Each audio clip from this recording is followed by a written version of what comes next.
Hello everyone, this is Korith Landwalker, and this afternoon we have another exciting episode of Star Citizen. We are continuing the Aurora MR Challenge today. I realize that there are a lot of Star Citizen streamers who are on the public test universe today, because they are undoubtedly chomping at the bit to try out the new Xenothreat event that will be rolling in the not-too-distant future. Hi, Legend. Good to see you. I'm sure that I'll hear all about the Xenothreat in the coming days, and when that event hits the live servers, we will probably put a pause on the challenge to try all that out. Or maybe not. I mean, a lot depends on where the profit volume is, isn't it? Right now, on the upper right-hand corner, you will see the profit made so far in the challenge.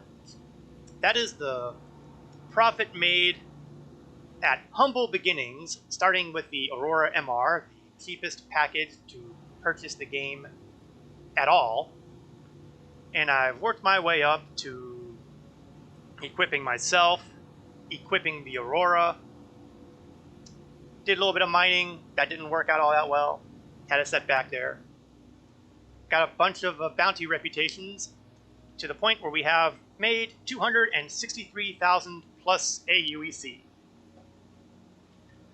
Now, what that means is I can rent a number of interesting starships in the quest to continue making that profit to purchase a Cutlass Black.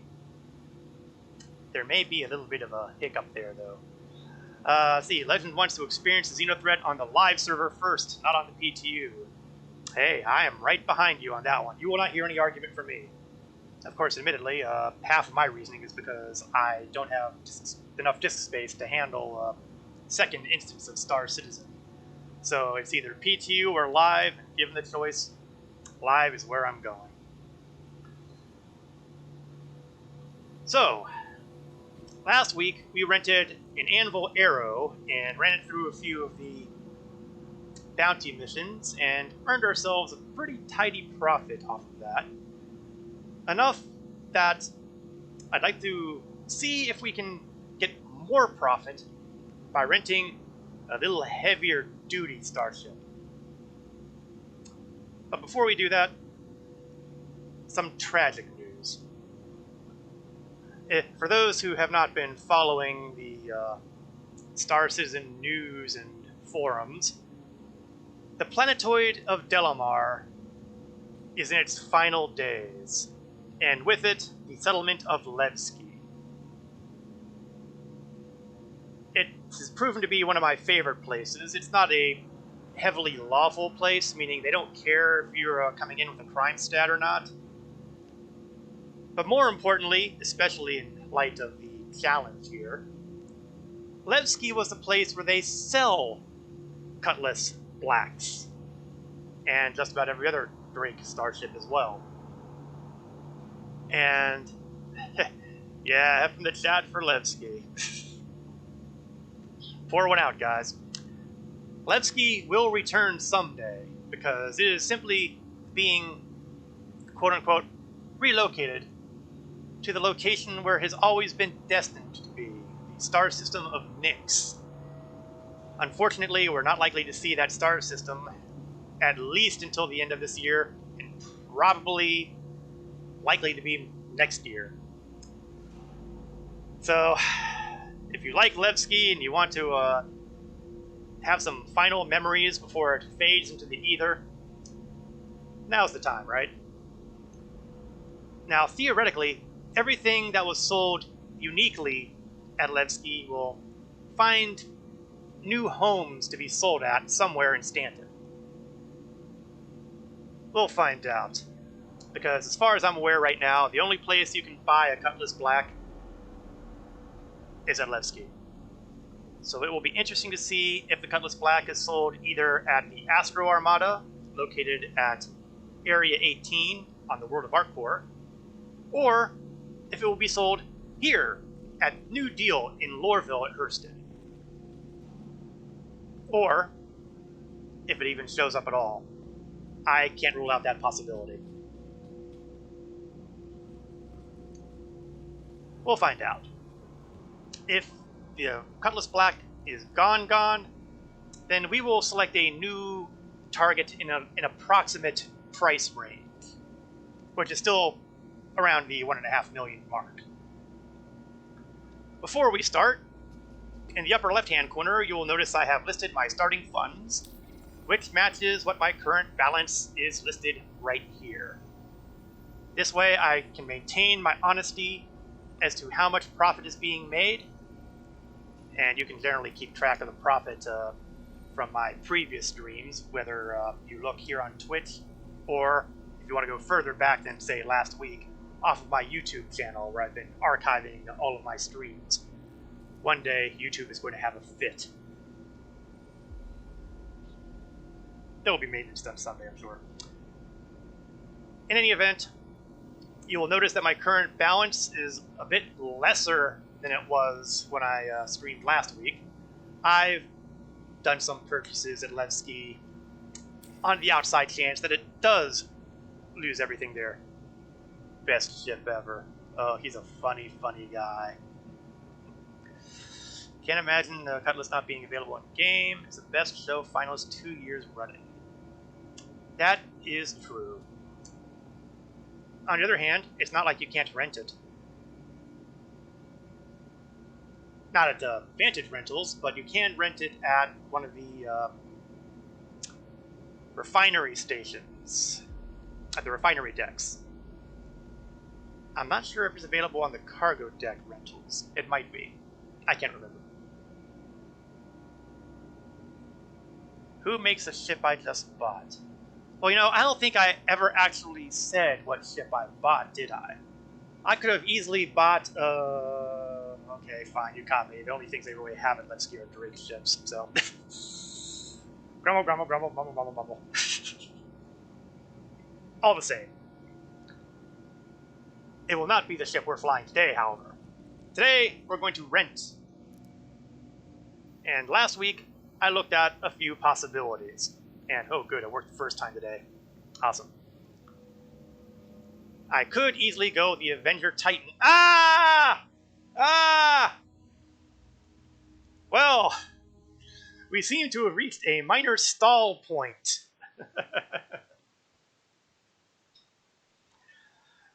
Well, that's always a hazard when you're playing service. Sometimes the game crashes. Alright, let's get back into the game here.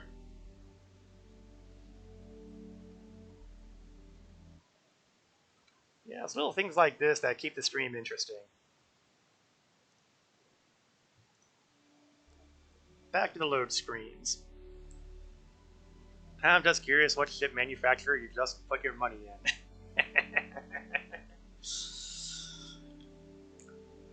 I will neither confirm nor deny.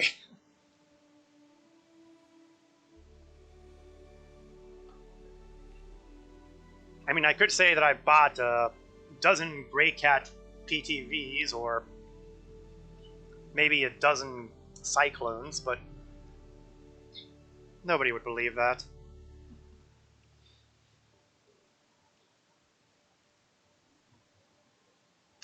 Suffice it to say, it was a ship that I've had an eye on for a while that has a purpose that is not adequately served by what I have right now. Let's leave it at that. I'm sure it's the best manufacturer ever. Well, you're allowed to think that. It's a free galaxy. Even if you're wrong. Which you are. Just saying.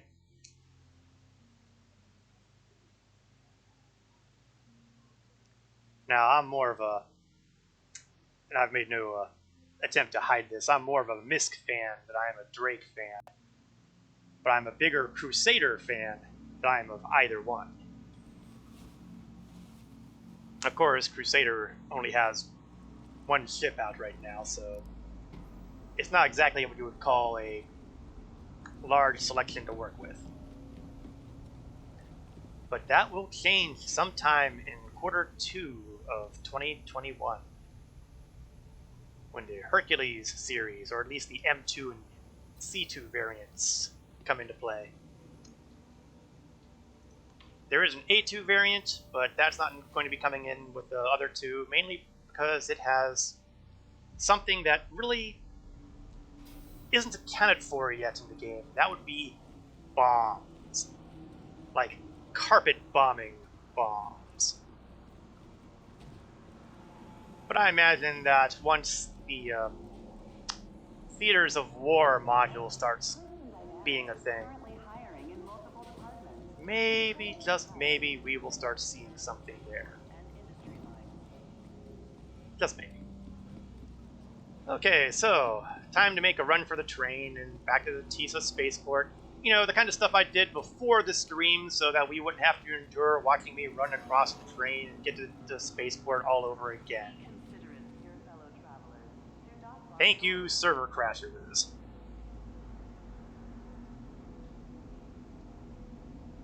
Oh well. If everything went the way we planned them all the time, what a boring world it would be. Of course, it'd be less psychologically stressful too, but you know, you take what you can get.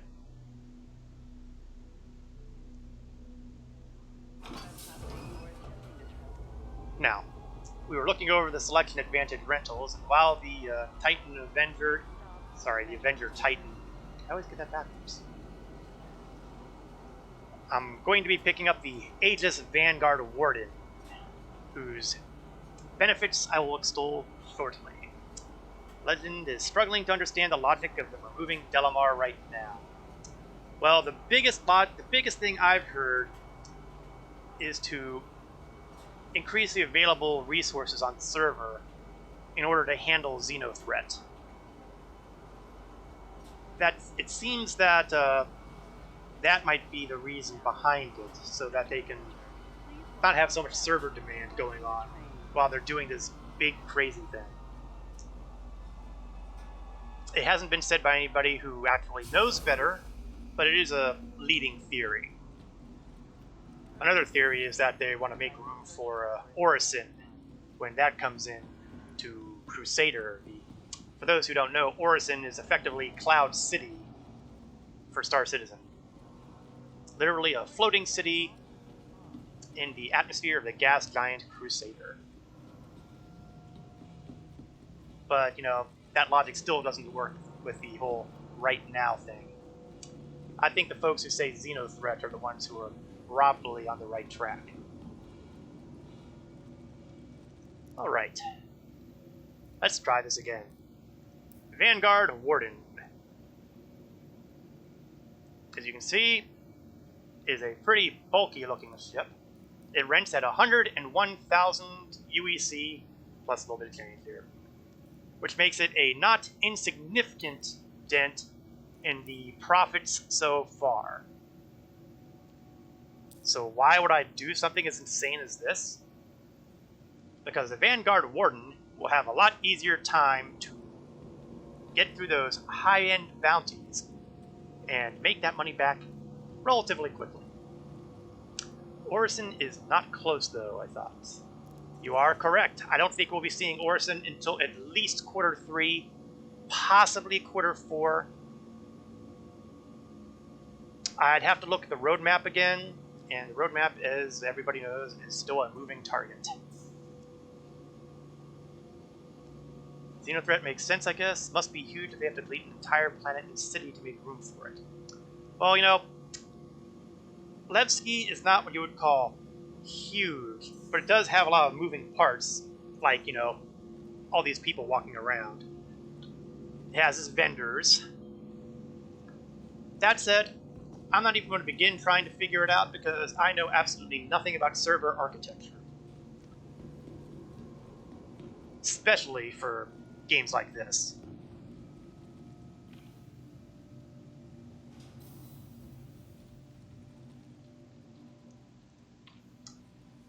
But as you say, there's very little other reason I can think of that they would just make Levski and Delamar go poof. Unless they were planning on, you know, Xenothreat being really, really big. Speaking of really, really big, here is the Vanguard Warden, which, as you will see, looks a lot bigger than the Arrow. And look at those guns. All forward mounted. We're talking a very narrow field of fire. For a lot of fighter craft, you've got wing guns and underside guns and all that spread out all over the ship. So it has basically a wide area of fire. But here, you can see that this thing is made for just punching it. What's the default loadout on the Warden? I am glad you asked. Let's hop over to the vehicle loadout manager and see what it has to say. And let's hope that I don't have anything wonky happening, like being unable to scroll. We have a Revenant Gatling weapon. Revenant, I'm pretty sure, is a laser mount. And 4 MVSA cannons, which I have no clue what actually are, but they are size 2 weapons. And the Gatling is a size 4 weapon, which means they will hit hard. We also have a number of missile racks, which are currently holding a bunch of arresters, which are size 2s, dominators. They're all size 2 weapons from the looks of it. Oh, nope. We have some size 3 missiles too. And we'll see more of that as we get on board the ship. Revenant is ballistic. Actually, yeah, now that you've mentioned it, it does make sense. I seem to recall having used a Revenant on a Hornet once upon a time when I had access to those. Hornet is another ship that's currently only at Levski. Made by Anvil, incidentally. Not great. Burns through ammo super fast. Well, yeah, that is a hazard. As you can see, we have kind of almost an airlocky kind of area here. We have access to the quantum drive back here. We'll open up the door here, and we have a nice living area. Because Wardens and the rest of the Vanguard series, well, except for the Hoplite, but the Hoplite is for something much more specific. But we got a pair of beds here, and the reason we have a pair of beds is because we have, up here, access to a turret. So there is a weapon for that area as well. I don't recall what the weapon is, and I couldn't scroll down to look. Maybe we'll check when I'm floating in space at some point. And then we have the flight deck. And that will be where we begin the entertainment portion of the evening. Okay, technically it's not evening. It just sounded better. Powered up. We have 4 MFDs, which is generally the average. I'm going to take some time to set my weapons. And we're going to set them on the same key. If you're interested in conserving ammunition, as Legend has pointed out, the Gatling does eat up ammo like crazy. Change weapon convergence distance. Really, they got, I didn't realize they had that as a thing in here. How about that? Let's take a look, shall we? That feels like a game setting thing, but,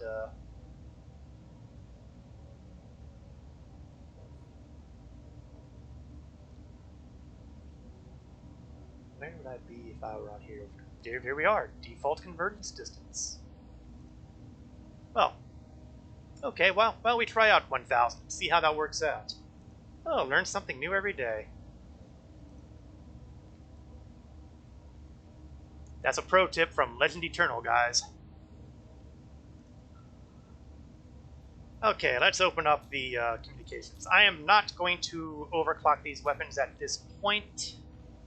We'll see how things go with the standard level of abuse.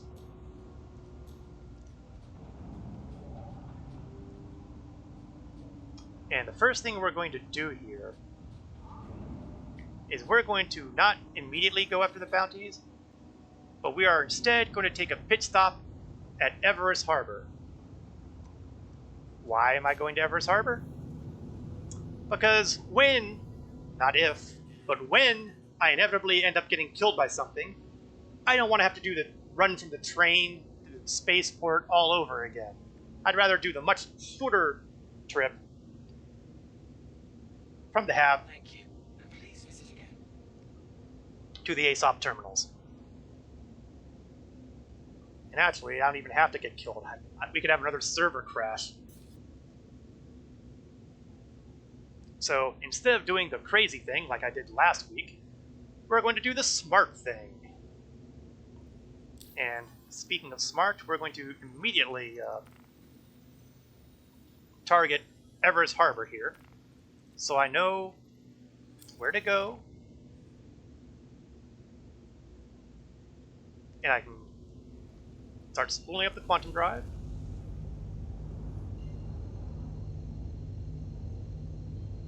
Just for giggles. Oh, I'm still in an armistice zone. I can't try out the guns. Why no, officer, I wasn't trying to discharge my ship weapons in your armistice zone. I can't imagine what you were thinking. Okay, let's crank up the speed. And this is the okay, it's a little hard to tell because we're in the dark side, but this is the general look of the Vanguard series. Not a bad looking ship, a little bulky, but you know, it's a big ship. It's a heavy fighter. It's a heavy fighter that I'm kind of looking to overshoot the space station in if I'm not careful. Okay, let's get the communications array up again. Let the folks at Everest contact me, and then I can contact them. Please proceed to assigned landing bay. Assigned landing bay. So we are going to land over here, set down, let them do their thank you for shopping at Everest Harbor. And we will be effectively linked to Everest Harbor in the event of horrible, horrible things happening to me.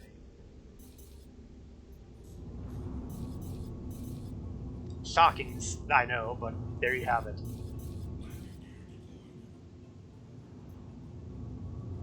So go here, hit the brakes.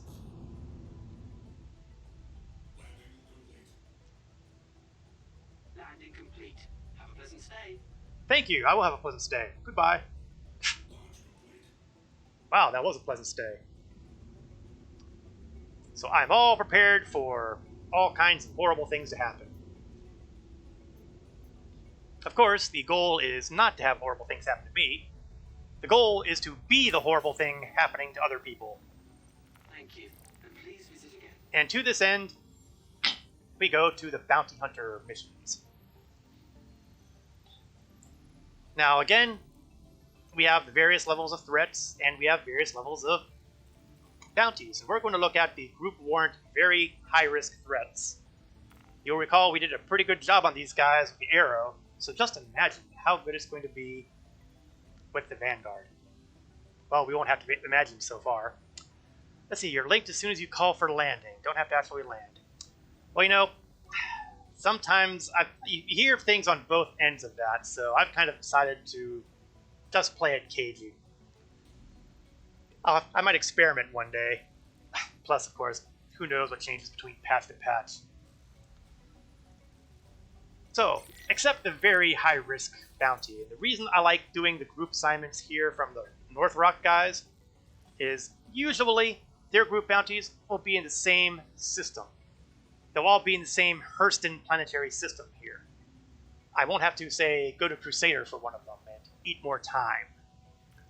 As always, it is very wise to grab a call to arms so that after the bounties are all bagged, every kill after that becomes free money. That said, it will probably be more cost effective to just blow them off anyway. And oh my, they're all over here, aren't they? All my bad guys are sitting over the moon of Aberdeen. They must be getting ready to do prison breaks. For those unaware, Aberdeen is the location of the prison of Klesher. Well, technically it's the Klesher Rehabilitation Facility.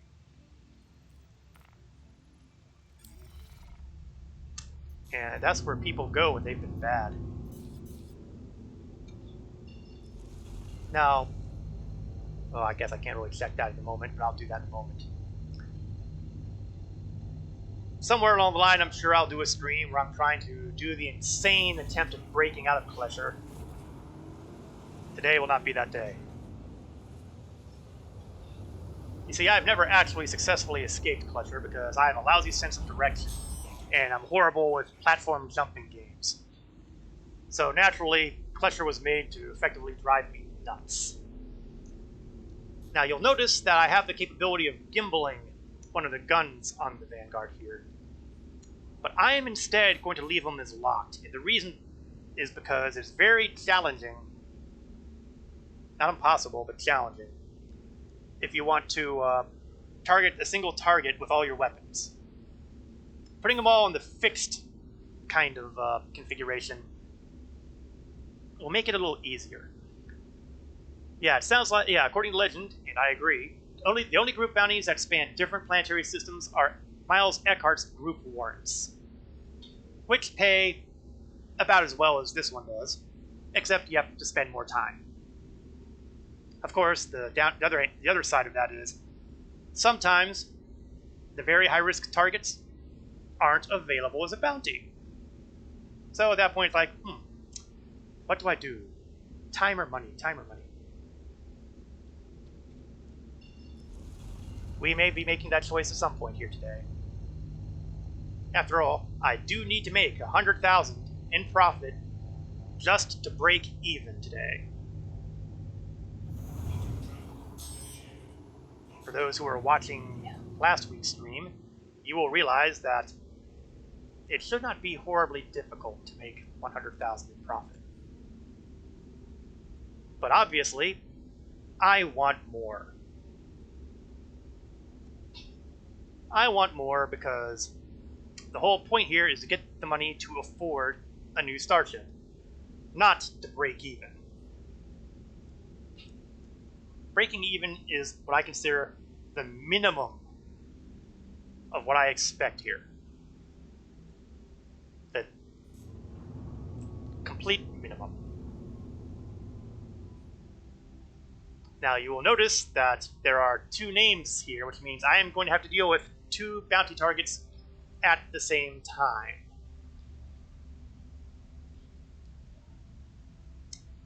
This will be helped out if I can take out the targets quickly. And I'm also, speaking of quickly, I'm going to mark my other target right away here, so that when the time comes, I can get out of here without having to hopefully fight the very large amount of bad guys who will be coming to say hi, in addition to my bounty targets. They want to say hi, I want to say bye. One of us will be disappointed. With any luck, they will be the ones disappointed.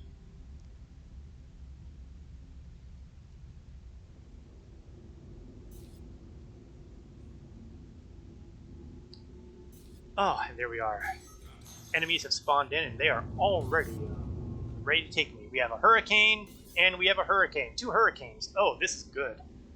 Hurricanes are something that have the potential to go down quickly if I get the hits on them early enough and hard enough. And as you can see, we are just rattling through the guns here. And we've done a decent amount of damage to him to start with, but unfortunately he is a fast and nimble guy, and I am a slow, ponderous beast. However, he is a dead nimble guy, and I am still a slow, ponderous beast.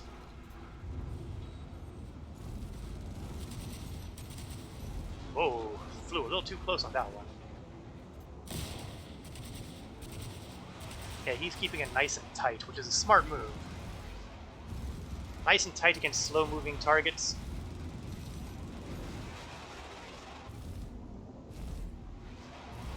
Because Vanguard is not what you would call highly maneuverable. It makes up for it in overwhelming firepower.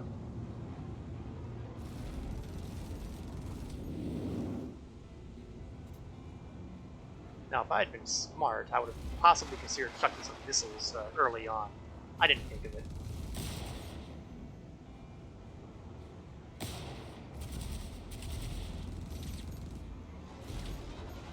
Now, because of the rapid fire of the Gatlings, you do want to have at least a little bit of critter discipline.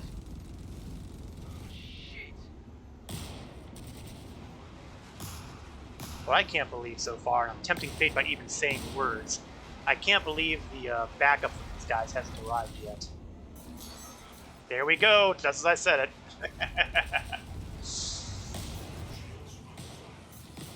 Now, the other thing about a heavy fighter is they also have the ability to take the hits a bit better. Targets down.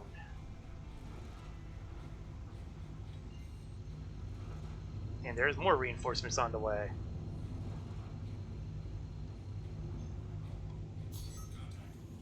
More contacts, but we are out.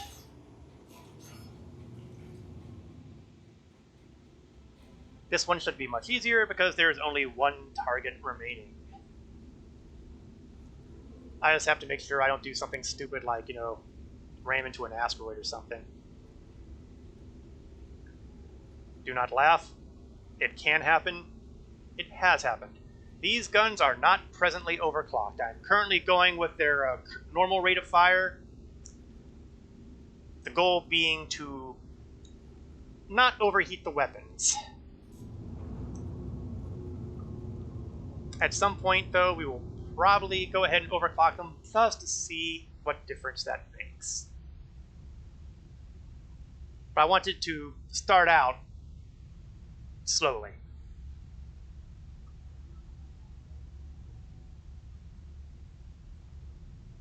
I usually don't do heavy overclocking because they do overheat everything quickly, and you can get away with it if you've upgraded your coolers and stuff. Let's see, you overclock the size 2s. I cannot argue with that logic. The size 2s are the sticking point here. There's a lot of them, yes, but they're the ones that could use the extra bump to take out big targets.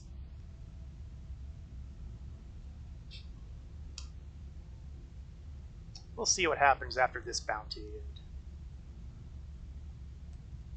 Don't want to be fiddling with that sort of thing when I have something that could spawn in at literally every moment. Oh, no, no, no, no, no. We do not overclock the Revenant. They're all, as you say, it is already burning through that ammunition. And, well, let's take a quick peek, shall we? Weapons, weapons, weapons. Oh, looks like I'm bugged here. I'll have to turn off the ship and turn it back on again to reset the MFDs. And I don't want to have to deal with that right now. Cap, hello! The guns have a break-in period before you're supposed to overclock.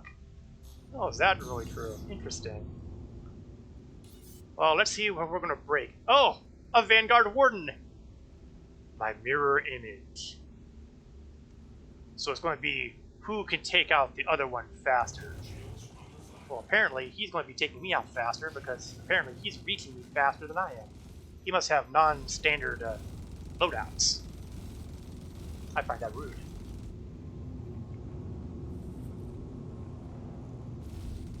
Let's dust him first.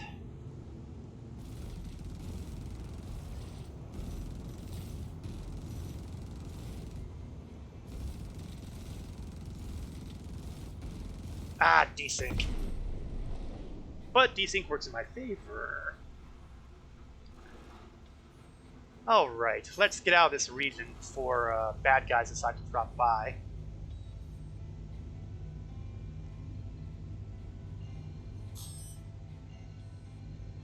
Okay, I'm going to strangely... Okay, reward 67,000.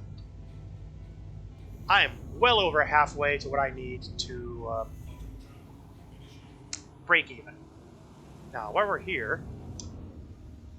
What did I miss in the Cuddy Red challenge? Yeah, throw rocks, throw rocks. Talking about how I invested money in the most superior ship manufacturer in the verse. No, I'm afraid I did not buy anything else from Crusader Industries. They don't have them available at the ship shops anyway. What we are doing is running with a rented Vanguard Warden, with the hope that the Vanguard Warden will allow us to increase our profits even faster than the Arrow did.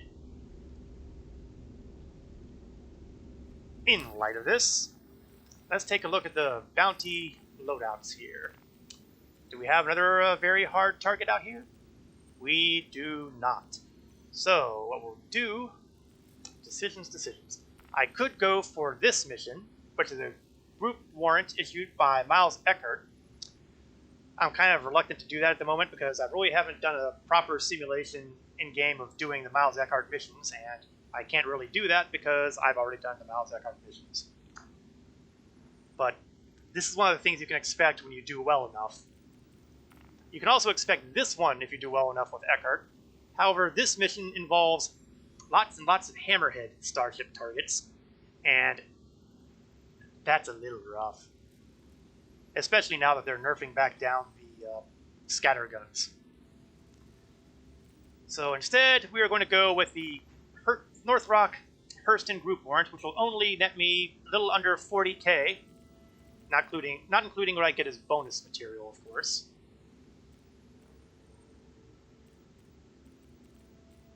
So let's go ahead and accept that one.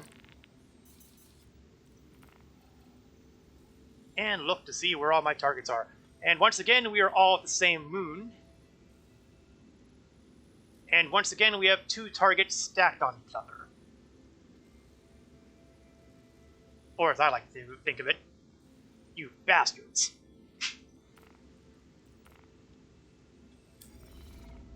Well, life is filled with little occupational hazards, and succeeding in this mission will give me the additional benefit of breaking even, which was the minimum goal of this stream. The maximum goal of the stream, of course, is make all the monies. We want to get, my hope is to get at least 350 UEC in profit today. Whether or not that happens will depend a lot on, not exploding.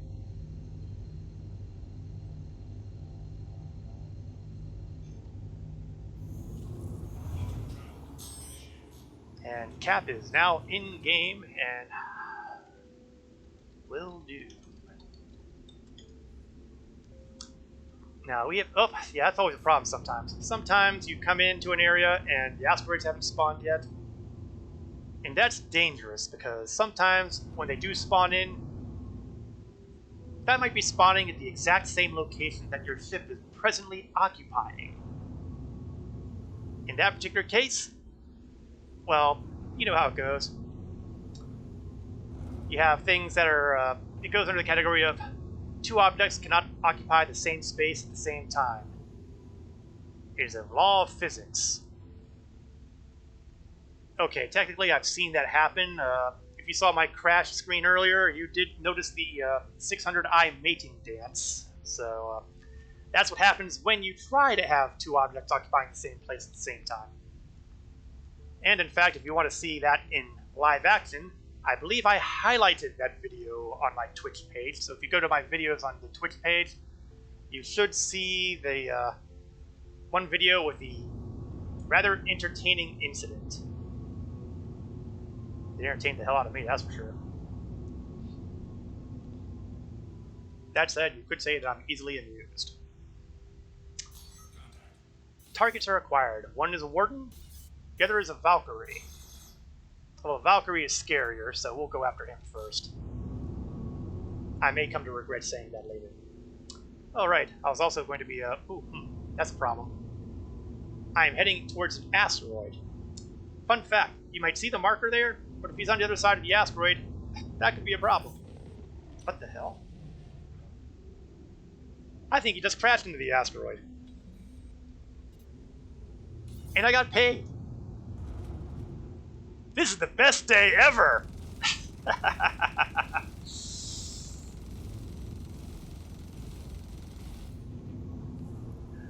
Oh man, I love it when the bad guys do my work for me.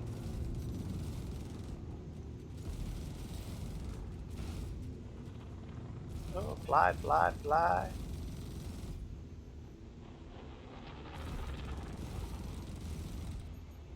He's still going, but not for long. Boom! Now let's get the other target because I forgot to do that, and luckily the bad guys are a little slow on their reinforcements today.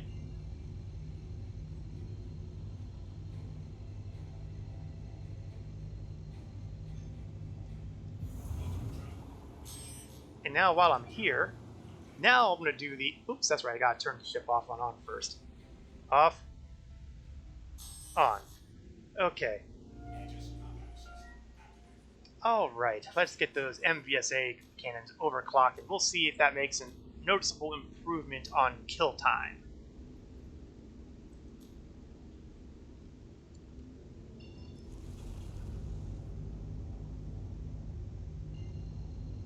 Now, the nice thing about the size 2 guns is that they are energy weapons, so they won't have to worry about running out of ammo. Not like, say, the Revenant, which was the other thing I wanted to check now that I recall. So why don't I do that over here? Weapon. Ah, it's still busted.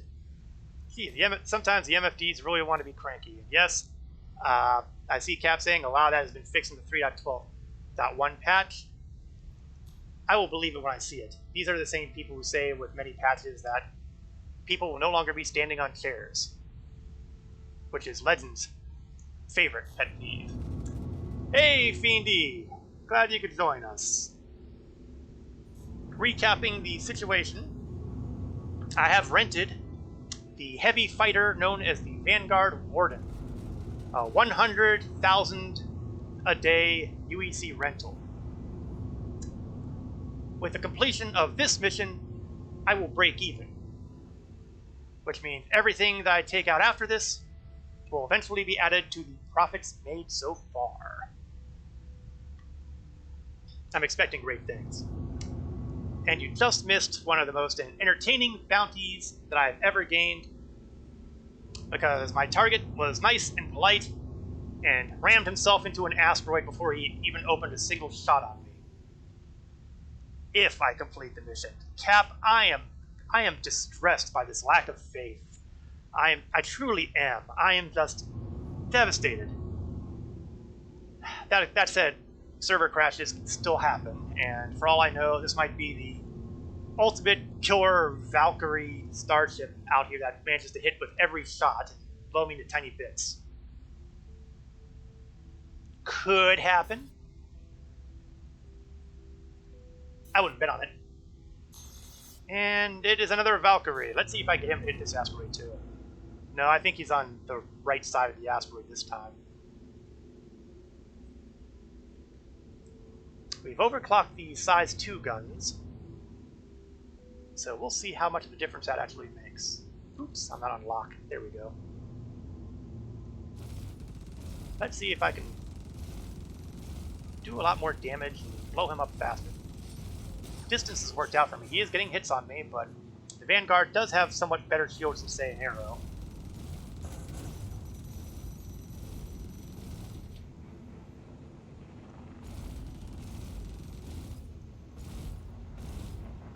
Get a little centered here. There we go. Catching up to him. That's not good.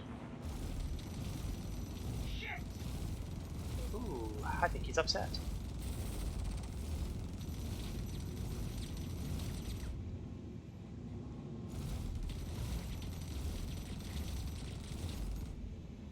Whoa, whoa, whoa. Getting a little too close there. Bounties don't help if I blow up in the process. Whoa! I think I hit an asteroid and oh. Okay, good, good.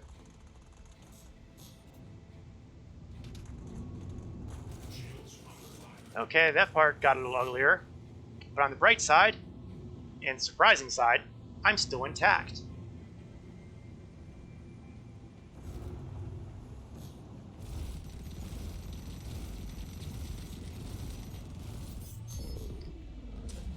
Alright, despite the best attempts of the asteroids to do me in, Well, friendly fire usually isn't too much of a problem for me here because...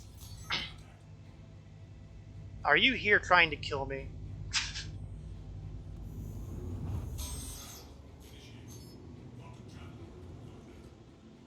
Because that would explain the friendly fire comment. But the target is down. The money is in the bank. And we are even Steven, as they say. So let us take a look at our target listing again. And we have no more group high-risk targets, which is disappointing. So we will grab a couple standard high-risk targets, which have at least the benefit of only being one person and whatever buddies he's got around with him. Oh, no, that's Cap. I can't go after him. He won't give me any money. Then again, Cap does occasionally get a crime stat, so maybe I should try the suspect board and see if he's on the list. Just kidding, Cap. Wouldn't do that to a buddy.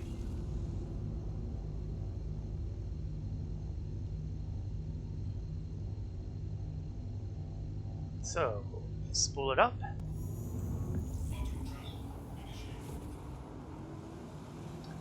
And see what we will see.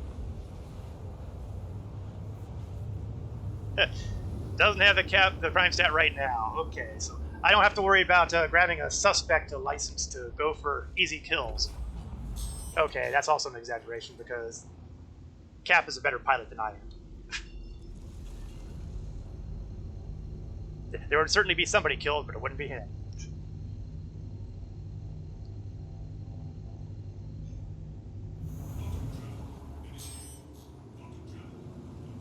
Okay.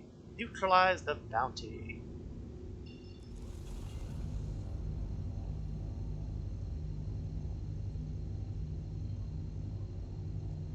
Calibration on larger ships does tend to take longer than, say, if you're flying an Arrow, so... Ah! Stop! Don't go forward! Sometimes having the cruise control on when you're coming out of the quantum travel, that can have what we would like to call unintended consequences. In other words, let's not be like that Valkyrie early on. Let's not hit asteroids. You know, if I were actually smart, I would have checked to see if I needed anything to repair. Everything's still attached, so I'm not missing any... Oh no, I am missing a part back in the lower left quadrant there. Looks like I'm missing part of my tail fin. Hopefully that won't be too important. Hopefully.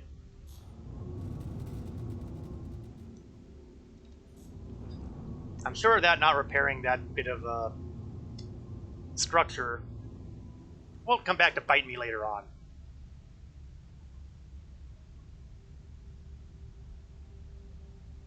May all my guesses be right.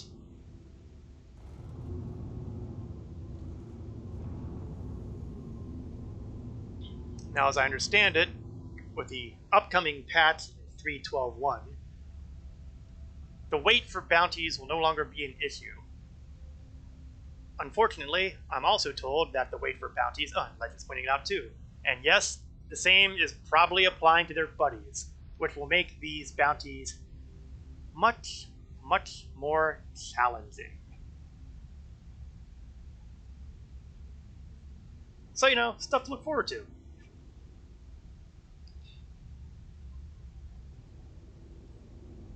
Still, the same strategy applies. You go after the bounty target first.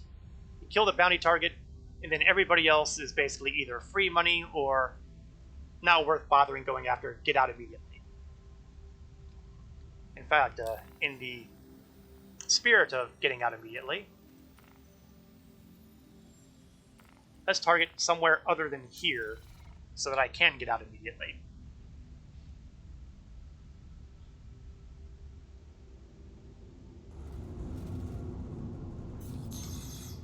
There we are. Target acquired. And it's a hurricane again. I like hurricanes. In fact, I like them so much that we're going to try to blow one up.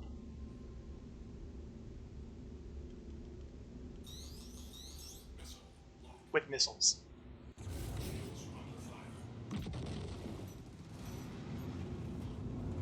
Sadly, he is far too quick for me to get more than one shot off on him, so I will have to content myself with using the substantial firepower of the Warden to do the rest of the heavy lifting. But again, fast, nimble, hard to hit. But as you can tell from the upper right-hand corner where the... there we go.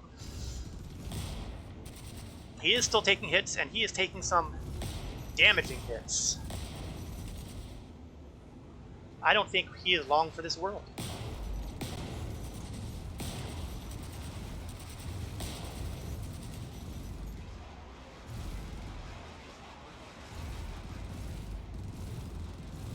I can just get myself to line up straight on him.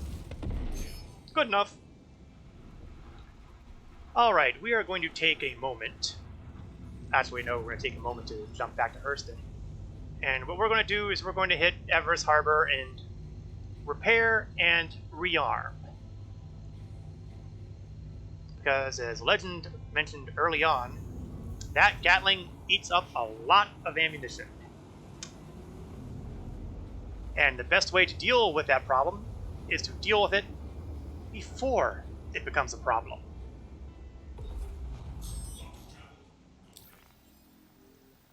So let's go to Hurston and target Everest Harbor.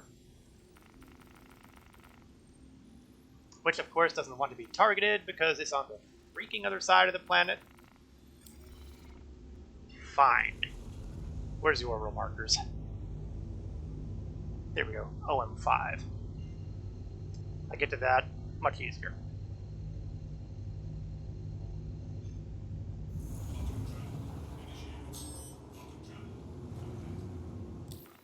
Now, target Everest Harbor.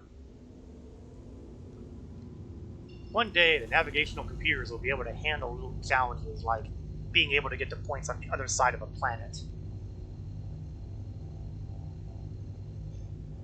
And while I'm wishing, I'd also wish to have my own personal javelin. For free. Spoiler alert. Not happening.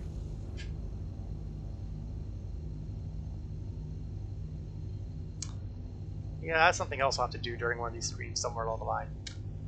A little while back, one of my big long-term goals in the game was finally achieved when I was able to go to the wrecked Javelin site on the moon of Daymar. For those unaware, the Javelin is the largest ship that will be available in-game. However, it is not actually in-game exactly, it's more along the lines of in pieces. And there's no easy way to get to it, no quantum marker or anything like that, so being able to find it and locate it and take a look around has always been on my list of things to do. Or until it's made my origin. Yeah, let me throw popcorn at you, Cap. And I think it would be interesting to do that during one of these streams, to head over to Daymar and check out the wreckage. Now that I can fairly reliably get there. It's a little harder to do at nighttime, though. I'm still practicing. Obviously, that is something that is being set up for the post-challenge era. That day will come. That day will come. Since my MFDs are giving me... Oh, that's right. The communications MFD is the one I'm locked in on here. It actually worked for me.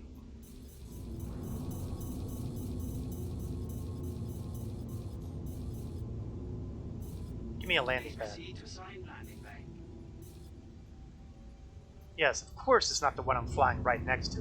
No, that would be too easy. And what we'll do is we'll land, we'll repair, we'll refuel just because I don't really need to refuel, but you know what, actually forget that, I'm not going to refuel. I'm flying a rented ship. Let's drain this thing down to fumes. But rearm is important because I've used up Gatling ammo and at least one missile. And speaking of landing gear, it would probably help if I put the landing gear down. And technically at this point I don't have to land. You are usually able to do this while you're hovering. I'm a purist. I blame my RP background.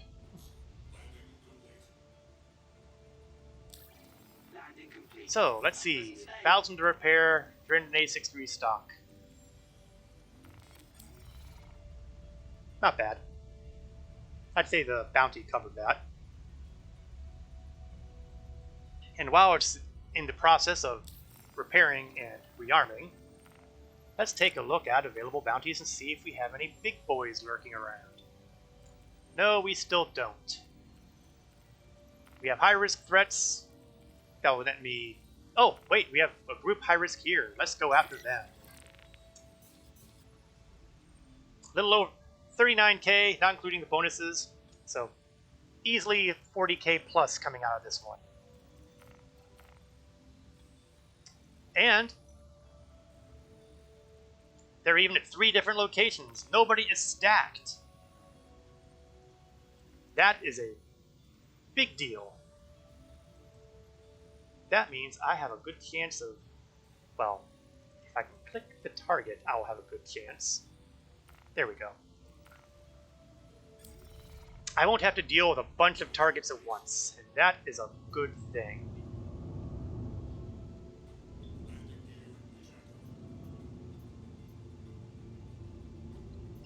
Of course, the direct line of sight is being blocked by the station. There we go. Thank you. And please visit again. And jump. Let's see how quickly we can take these guys down.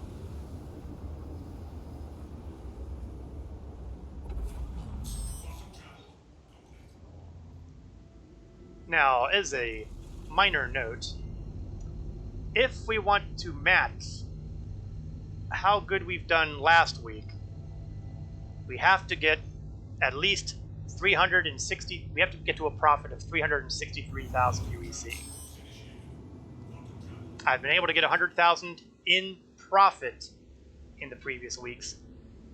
So the expectation, or at least the goal, is to make that much in profit in the Vanguard. If it makes less, then that's a pretty good indicator that maybe the Vanguard is not the best ship to use for this kind of work. Or at least for me. I feel compelled to mention that. Again, I am not the best pilot out there. You might be. You might be able to go through and kick butts. Let's see, what Legend does when the very high risk targets dry up is check the other system, taking one of Miles' missions when I do. That's a reasonable strategy. Usually though, I find that the group missions are still going to be more than the single target missions, even if it's a medium risk threat group. Although we can verify that momentarily.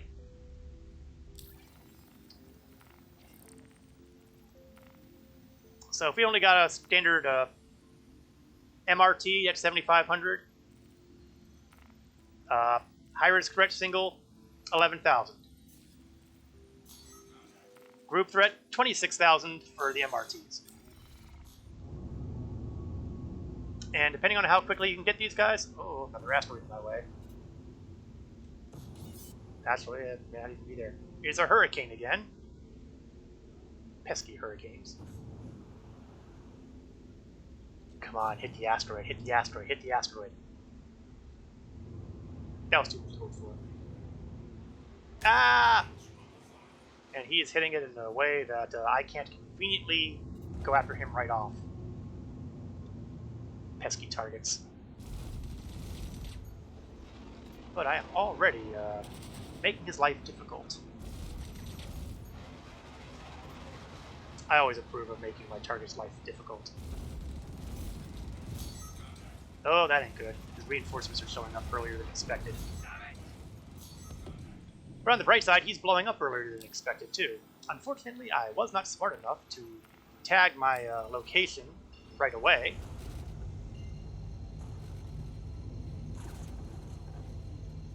So I'm going to have to absorb a few hits.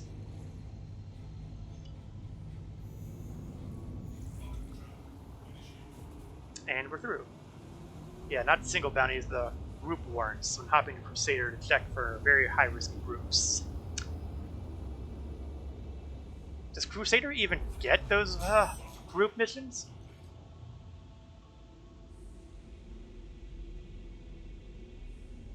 I hadn't thought so, but of course I don't spend a lot of time in Crusader when I'm doing this sort of thing. No, we're not going after Cap. That would be rude.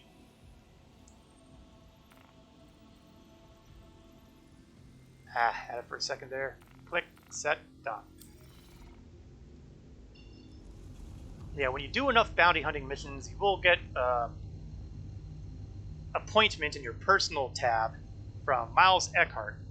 You'll go to Loreville, you'll talk with him, he'll offer you a mission, and that will unlock a number of missions that eventually culminate in A, getting these group warrants that Legend is speaking of, which are pretty well paying, although they do require you to go to other systems, and B, more intriguingly, you will occasionally get a mission to go after a criminal Idris. And Idris is, at the moment, the most lethal ship in the game.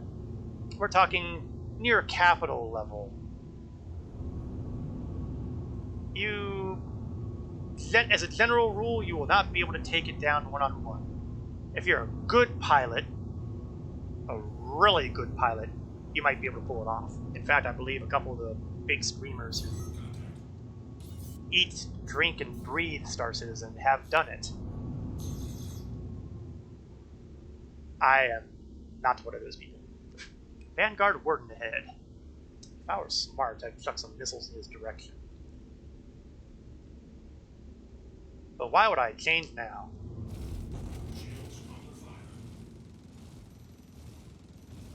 He's got to have a slightly different loadout and weapons than I do, because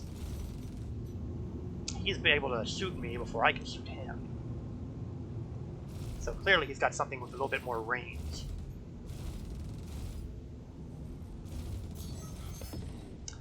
Contact it is, but once again, I foolishly, and I can't get a target out yet, so... Well, good, I'm facing the right direction, so at least I'll be heading to the right moon.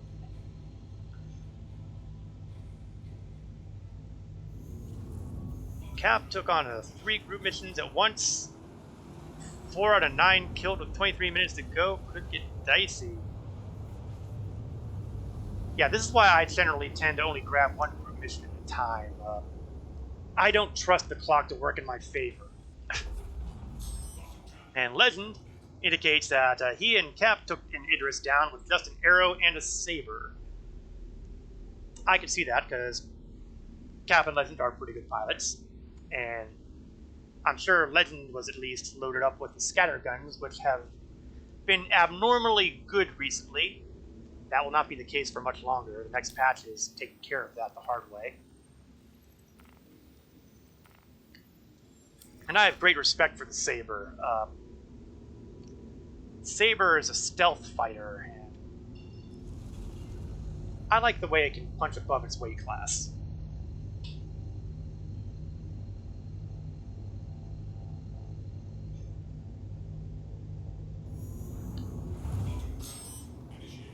But yeah, as for me, I will usually do the group bounties one at a time, because I keep thinking that I am not very good under pressure, seeing that clock ticking down. I'm fine when it's like, 30-some minutes to go yet.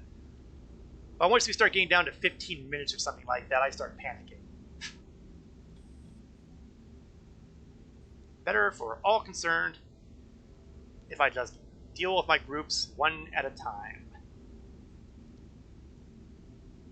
Not to mention that, you know, if they start really stacking, I think I would be terrified to run into a 3 or 4 group in one location. I don't know if it's possible, but I'd rather not find out.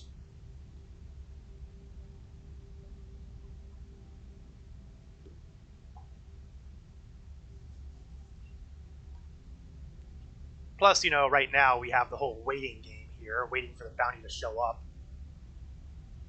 And that's the sort of thing that makes me very reluctant to try to slap on multiple bounties with a timer. I have no trouble doing multiple single target bounties because they don't have a timer associated with them.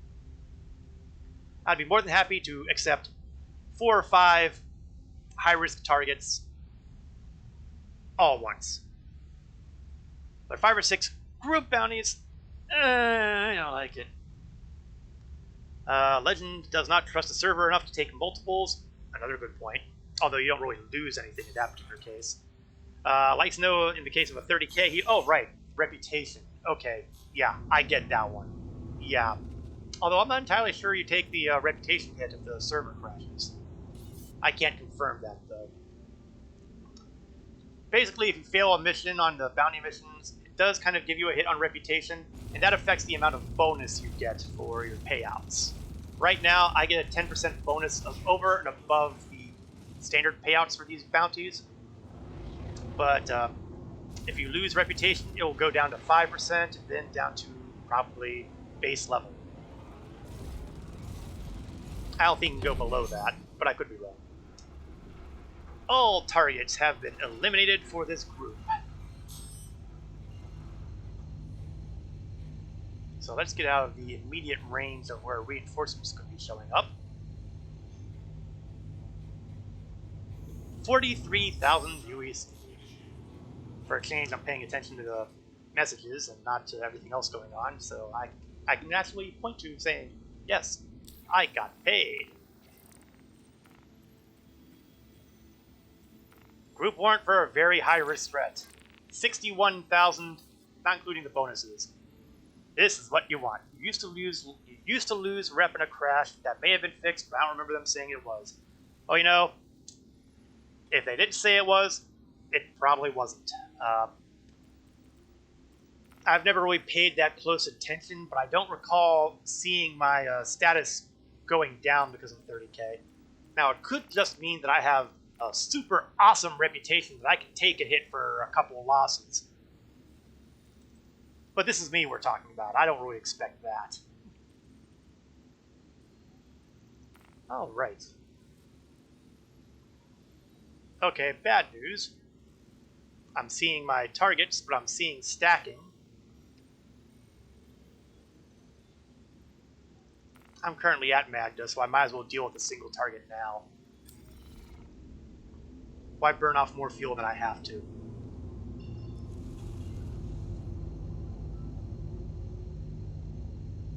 Now, theoretically, there is a reputation above what gives you the 10% bonuses. I have not seen this. But the way the missions are talking... Okay, this is not good. We may have... I haven't checked yet, and I'm going to check that momentarily, but I have a sneaking feeling...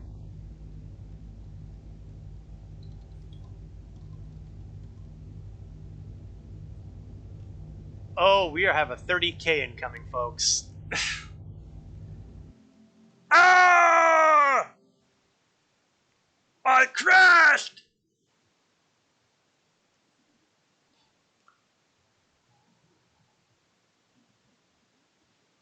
Well, these are the little things that happen sometimes.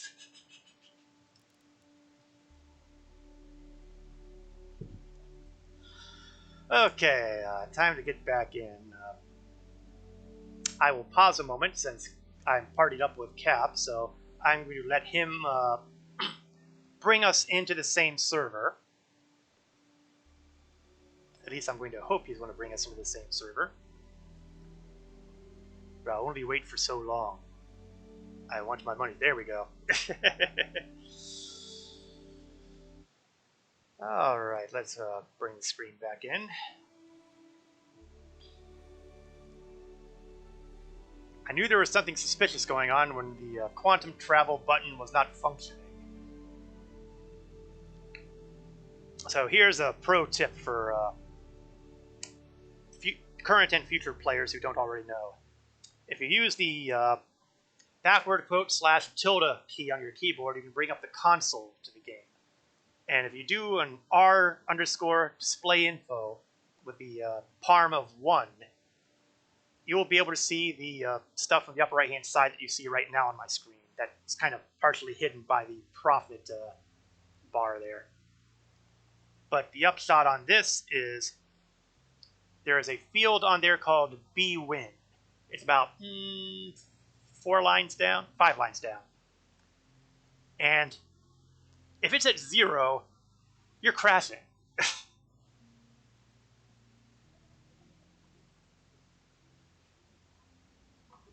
Luckily, as you will see, I took the precaution of tagging Everest Harbor.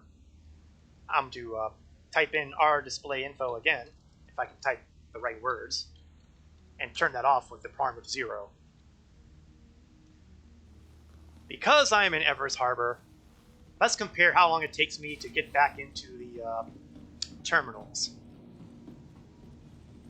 The party's been disbanded. Well, either a Cap is headed out for the day, or something really horrible has happened to his connection. Or he dropped and redid it. You know, I don't question. Hey. As you recall, in Loreville, I had to wake up for the hab, run to the train station, wait for the train, get on the train, take the train trip, get out of the train, run to this ASOP terminals. I'm now out of the hab.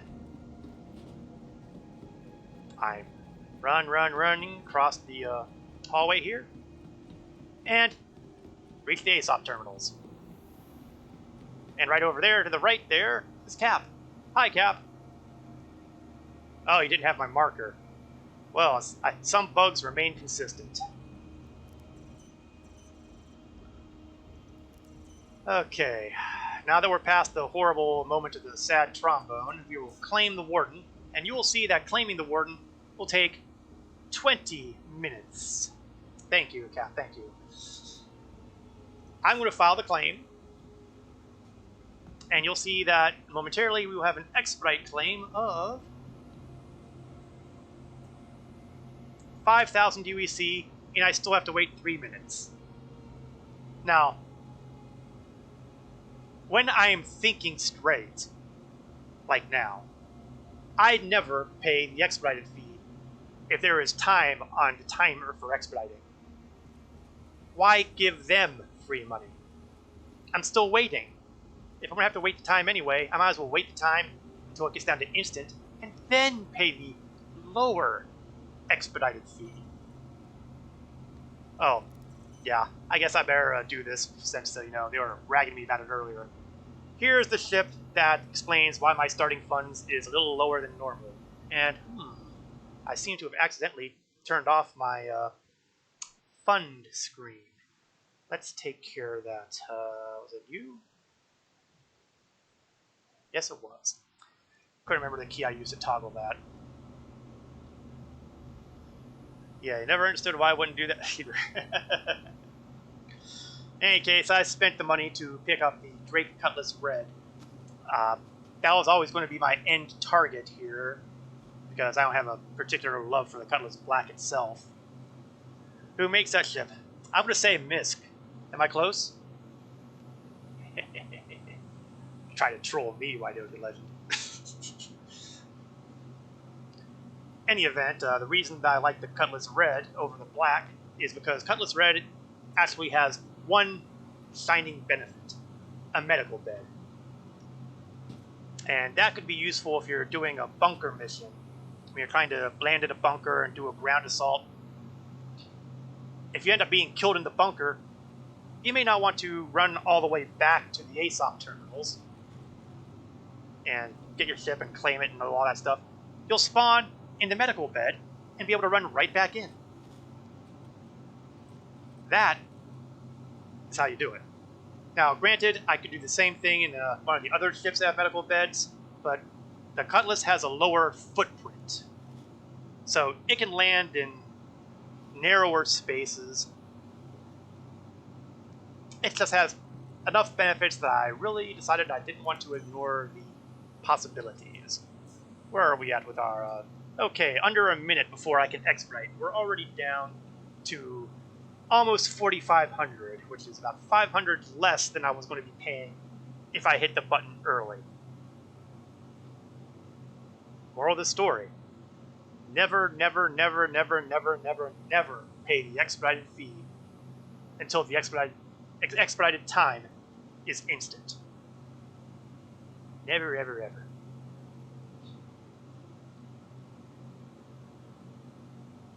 And the reason I gotta claim it is because the ship is in La La Land. When you have a server crash, the ASOP terminal says your ship is out there, but if you go to that location, it's not. Presuming you could even find the location in the first place. Someday, server meshing will be a thing. And this will no longer be a problem. Today is not that day.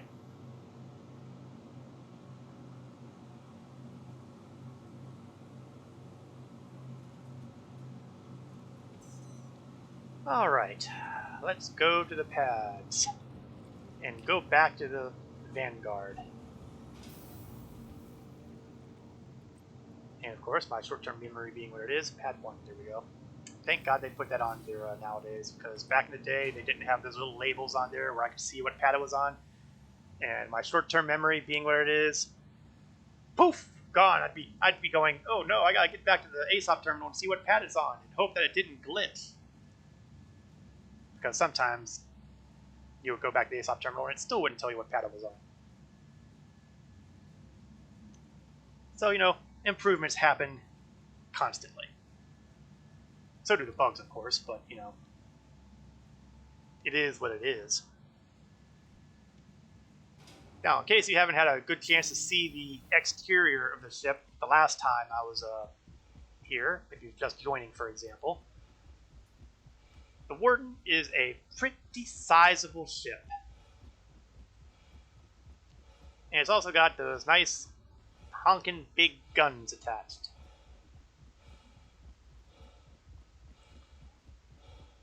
We will gotta step away in a bit, back in a few, no problem, Legend. We have a ramp located at the aft of the ship. We'll close that up from here. We will try to close it up from here. Airlock over here. We have a living area, which includes a pair of beds. For a second player, they can go into this turret and add more firepower, because you can never have enough firepower. And finally, the flight deck with the pilot's seat. Vanguard Warden is a heavy fighter, and it likes to demonstrate that on any number of occasions. As previously, I'm going to go into the guns, and I'm going to link them up to a single mouse key. I'm going to set my targeting to lock, because the gimbals are more of a problem than a benefit for here. And I am going to overclock my MVSA cannons, because that allows them to hit harder and they don't require... Oops, that's not what I wanted. Turn that off. Turn it off. Oh, that was scary. I think I was almost overloading my engine. MVSA cannon. There we go. Pro tip. Pay attention to what you're overclocking. Contracts. Just for giggles, let's take a look at the North Rock and see if I lost my Nope, I still have my 10% pay bonus, so whatever penalties may have happened, it did not actually impact me. Of course, it's also possible that the 30k happened before anything horrible could happen. There's my very high-risk threat. So once again, we're going for the best achievable payout. Not the best payout, because, you know, best payout will probably kill me. Because that's from Miles and his hammerheads. And it looks like we have a stacked group of targets. We'll hit them first.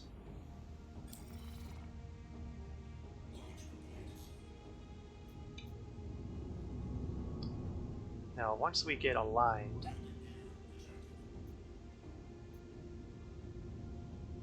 bring up the quantum. Hopefully this server is stable enough that I'll be able to do the dump. There we go.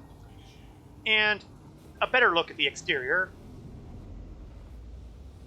And we have sunlight playing with us this time around. So, you know, the Vanguard series fighter, they look like powerful ships. I'm spinning myself around. They look like powerful fighters. They have that muscular look.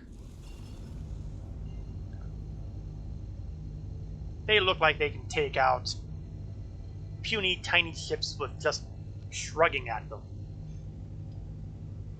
It's not necessarily true. It always depends on the quality of the opposition. And fortunately, the AI quality is not nearly as lethal as, say, player quality.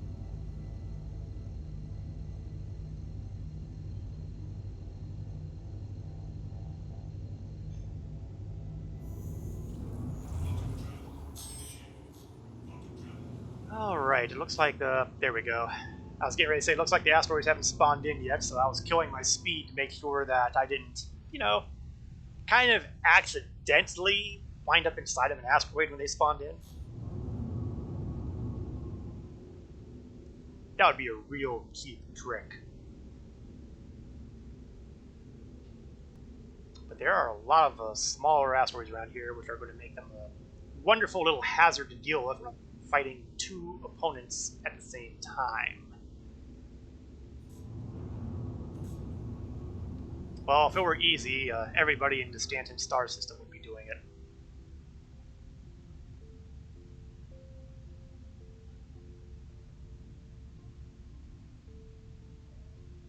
So, let's see what we've got here. Let's do something smart. So let's get the second target loaded up before I have to do a panic exit. That's the smart thing, people. Always do that. When you have multiple targets to deal with, make sure you have your Valkyrie and a Warden. Okay, well, you know what? I think we're going to go after the Warden first, because he's likely to blow up faster than the Valkyrie. And maybe I'll be lucky and the Valkyrie will hit an asteroid like the last one did. It could happen. Ah, nuts. The Valkyrie's closing in a lot faster than I thought he would be, though. That ain't good.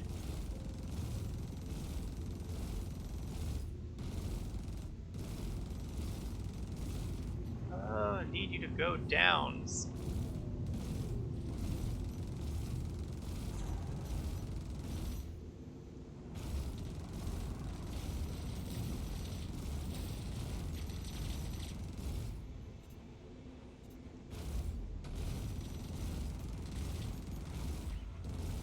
I can't believe he is still breathing. Actually, I can't believe it, but I was kind of hoping he wouldn't be. One down, one to go.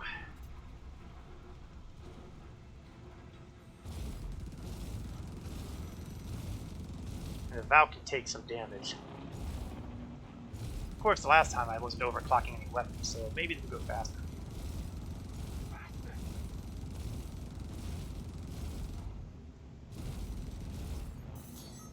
And his reinforcements are arriving.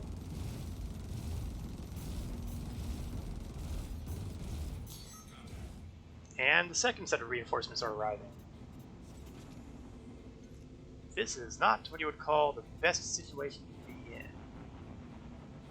Oh, for heaven's sake, Vanguard, stop playing around.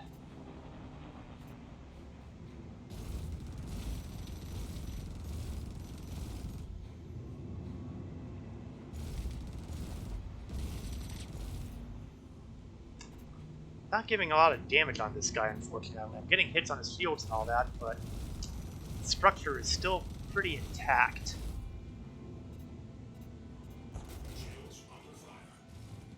Yeah, and sooner or later there's going to be a lot of incoming fire.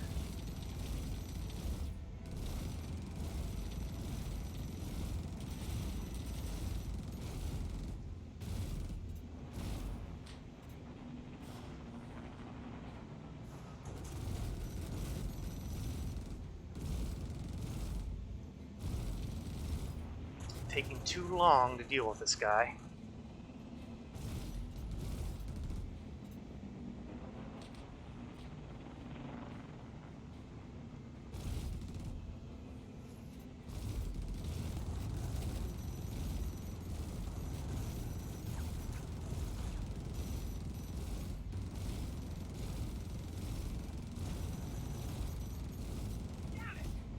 Well, that's always a promising sound when he starts making noises like that.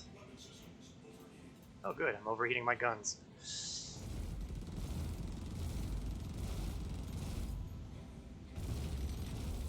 Oh, just in time. I thought I was going to collide with them. Get that quantum drive rolling. Let's get out of here before these guys actually start homing in on me. Valks are tanky, yes. They are. Oh. Yeah, that's not good. I think I took a little bit of damage there at the end.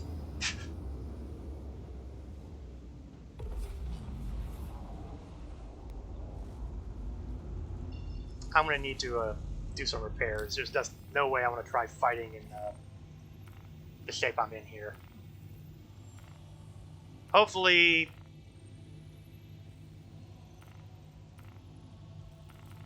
Woodruff will have repair facilities operation. Yes, my ship has definitely seen better days. You know, to borrow a phrase, I would have gotten away with it too if it weren't for those meddling ships.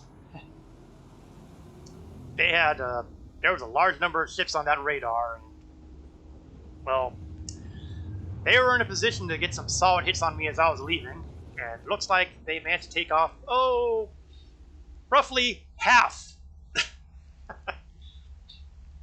One half of my ship basically being scrap metal. You want to know where all those bits of metal floating around those asteroid fields came from? Likely they came from vanguards like mine. You'll be fine if it's a single.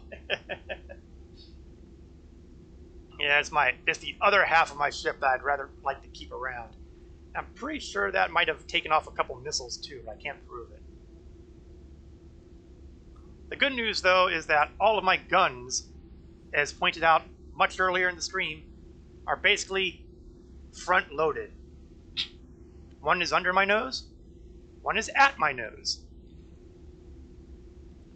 Basically, in order to take those out, they would have to pick my nose.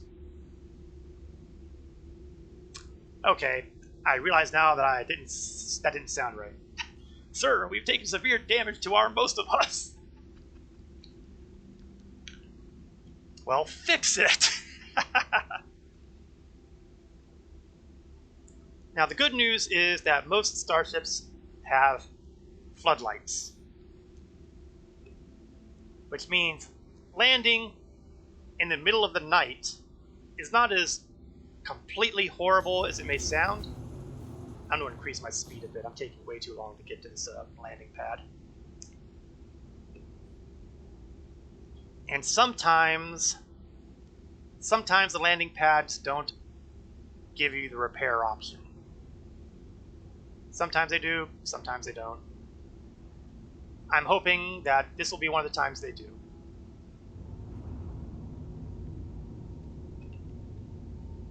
Yes, I seem to be leaning a little bit. I can't imagine why. There is usually a medium and a large pad.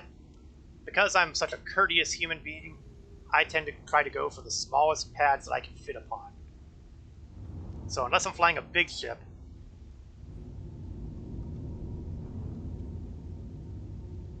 I'm going to try to go for the small pad.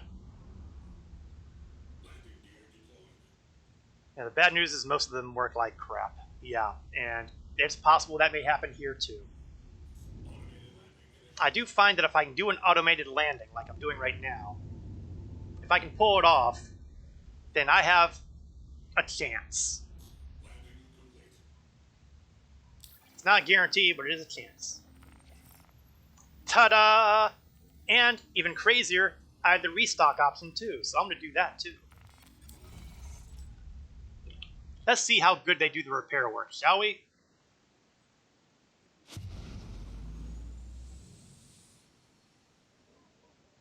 It's amazing how they're able to just come out there and slap those parts right back on.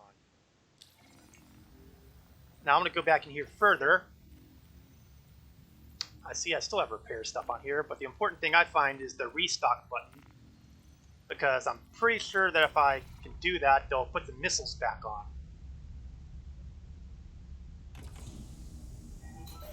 Oops, did I hit fuel by accident? I didn't mean to. Unless, of course, that was another bug. I can't rule out the possibility of more bugs. But it seems everything's done, so...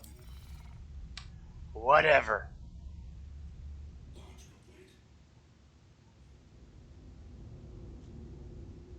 So, let's take to the stars again and deal with that last target. Yeah, glad they keep extra Vanguard wings at the little mining outpost. Well, you know, it's all that extra ore they have there.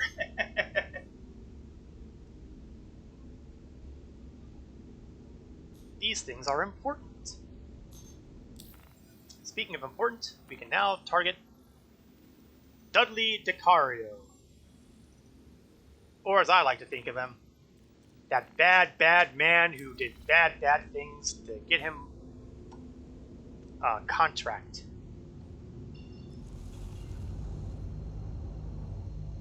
The only thing I'm missing are wanted posters.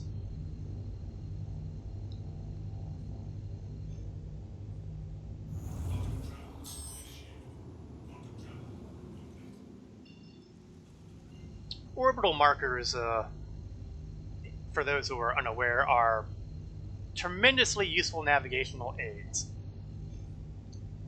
You only really see them if you're trying to activate your quantum drive. And there are usually, I think, 6 of them. OM1 is always the North Pole, and OM2, I seem to recall, is always the South Pole. So if you know where OM1 is, then you generally have an idea of where East and West are on the surface of any given planet or moon. Relatively speaking, of course, I use North and South as terms of convenience. They usually depend on, you know, magnetic poles and stuff like that. Well, Star Citizen, I'm considering them OM1 and 2.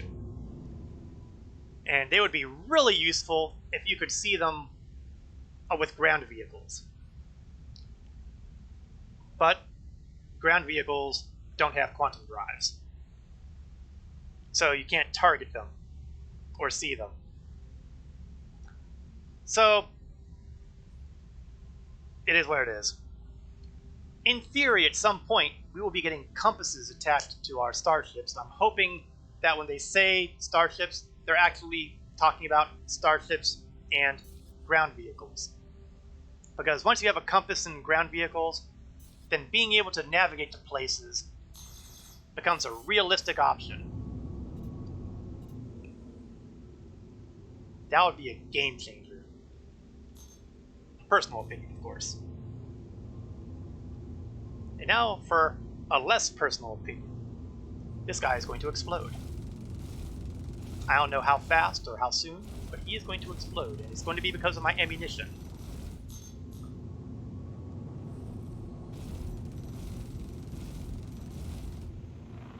And he's still flying. How rude. And he's spinning around like crazy.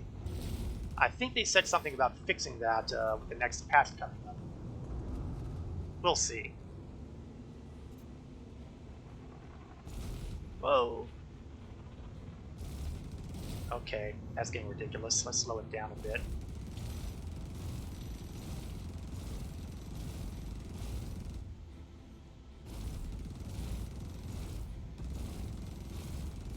This is one of those interesting cases where speed does not kill. Well, it won't kill me. Because that way I can have a little bit longer stream of fire on the guy without going up his tailpipe, so to speak. On the other hand, when you have other ships coming into play, suddenly it becomes a bit more needful. I don't necessarily want to be going slow when I have this guy's buddies getting ready to gang up on me. Alright. Time to get out of Dodge.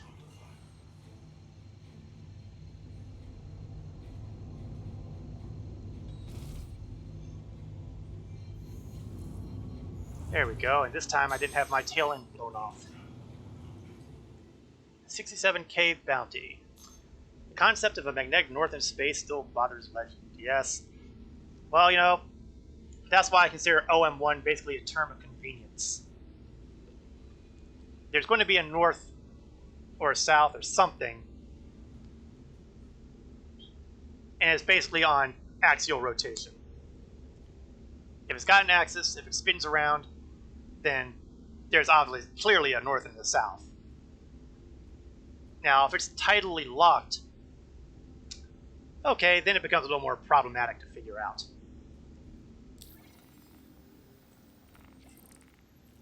Alright, let's see if we have another one of those nice fat warrants out.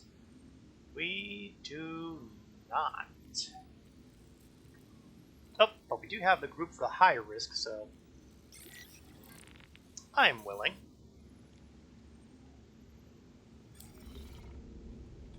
Let's bring up the map, and wouldn't you know it, two of them are around the very same moon I'm at.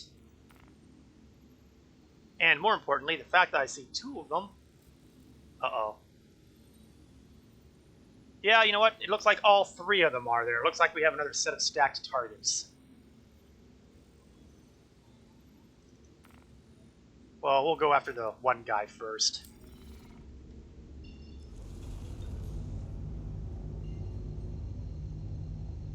Six out of 9 group bounties complete this round with 22 minutes to go. Cap has grabbed multiple group bounties at once and is trying to knock them out. Now I'm hoping he's saying that he's killed off 6 and not he has 6 more to go, because if he has 6 more to go with 22 minutes left, that might be a little rough. All about efficiency when the server isn't crashing on them. I get that.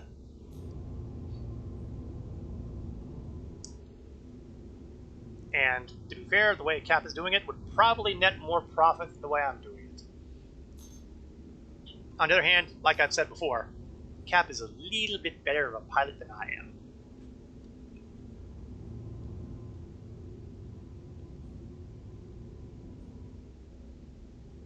Or at least he's certainly more willing to take those crazy risks. Of course, that's probably why he ends up in prison more frequently than I do. Just saying.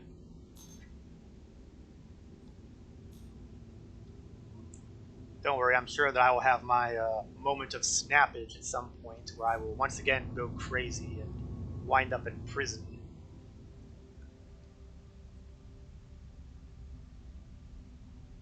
But not quite yet.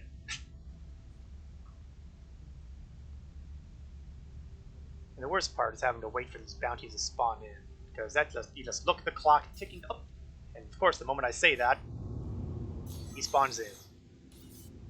Hurricane. Oh, you know what? We're going to get rude. We're going to chuck a couple of my larger missiles at him.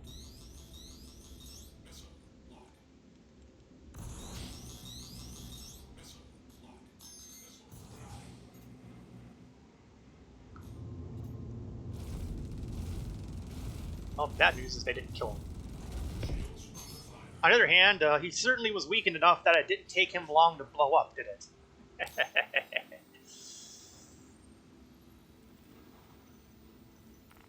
So, you know, there is purpose to using missiles. Of course, the downside is it's more expensive to restock missiles than it is to restock ammunition.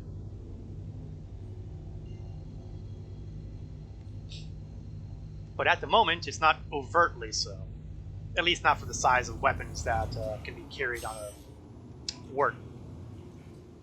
Some starships are very dedicated torpedo boats, either with a volume, like the Freelancer Miss, which carries heaps of small torpedoes, or an Eclipse bomber, which carries some seriously huge torpedoes.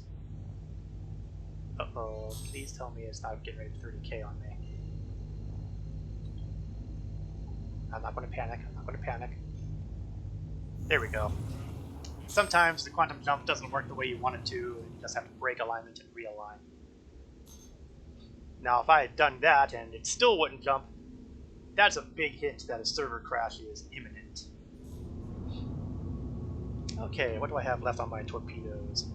Okay, technically they're missiles, but, you know, I use them interchangeably, even though they're not actually the same thing. They're both size 2s, so that means their range is going to be fairly close range, and my targets will probably be moving pretty quickly.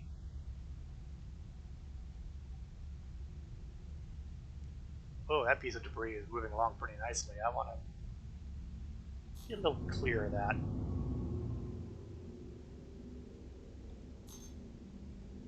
I mean, it's bad enough if I get shot down, but getting taken out by... Oh, targets acquired. One's a Valkyrie, the other's a Valkyrie. Well, that's annoying. So I need to get within 3,000 meters to be able to lock the target on them.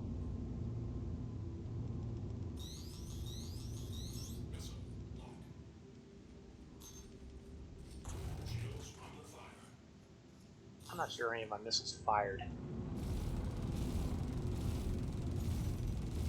That's not going to make my life happy. I was hoping to at least get an alpha strike on this guy, but that's apparently not happening. And worse yet, I'm in a position where multiples of these guys are going to start hitting me.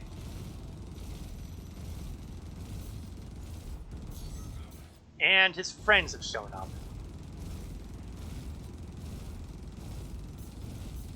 Damn it!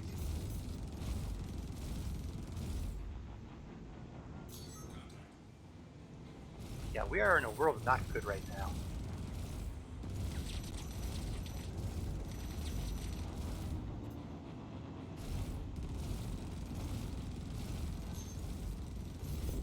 One down.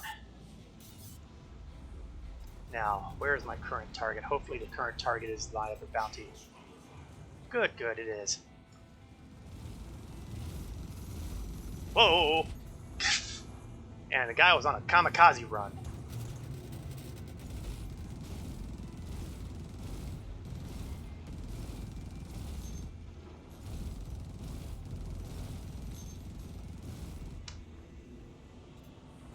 And the minimum range is about 1,000 meters, which means I can't get him in decent torpedo range. And slowing down is not really the best move right now because all of those other guys are out there who would really like to... Ah, stupid desync. Desync is one of those things that happens when the server and your computer don't play nicely together, and suddenly it looks like that the target jumps. Oh, that's not good. Well, the good news is that whatever hit me, it didn't take off major parts of me. I'm still intact.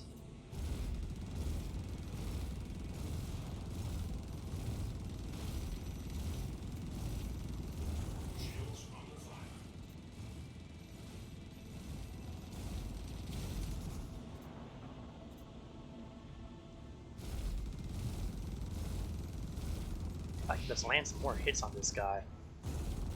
He would be nice and polite and blow up.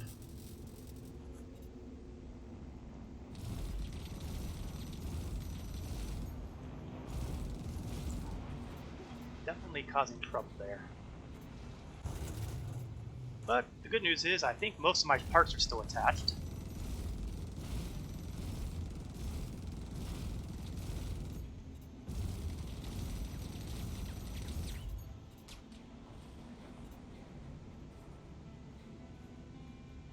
I've lost eyes on target.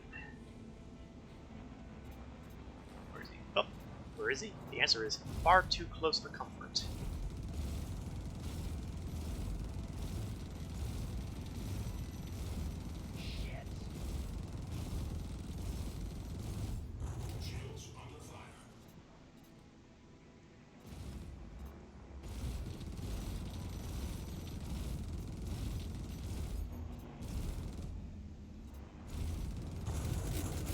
Oh, that didn't sound good.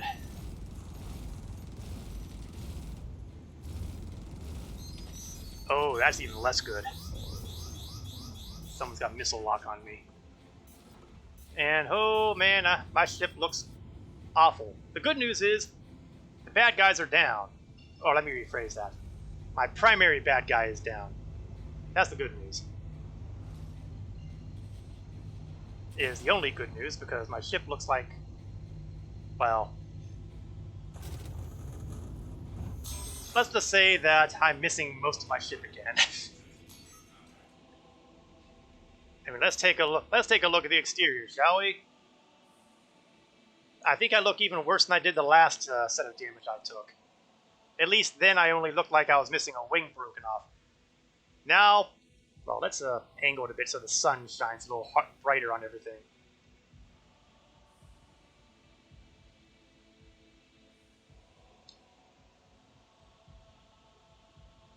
Captain, I think my ship broke. Now, just for the giggles,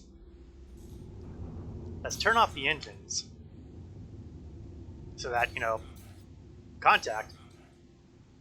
Oh, hell, that's not good. Turn the engines back on. Ah, nuts! And I picked the wrong time to get out of my chair. Get back on. Apparently I didn't go far enough for those guys to stay away. Well, let's see if they can chase me all the way to OM1. Oh, there's a lot of them there. Hurry up, hurry up, hurry up. Calibrate, calibrate, calibrate, calibrate.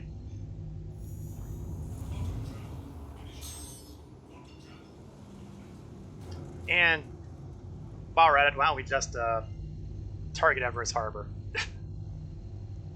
I need to get fixed anyway.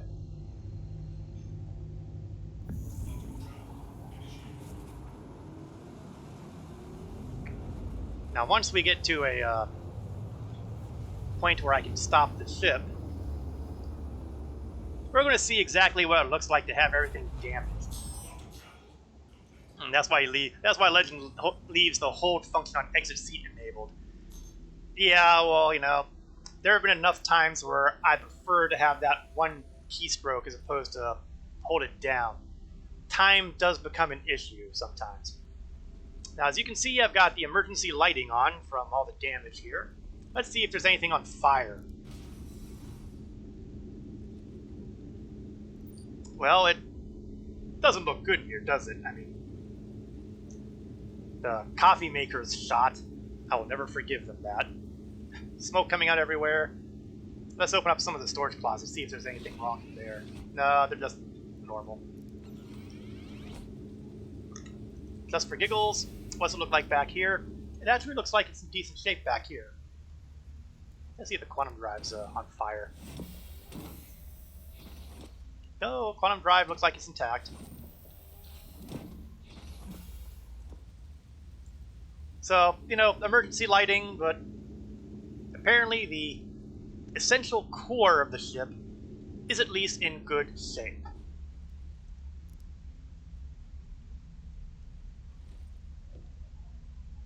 That said,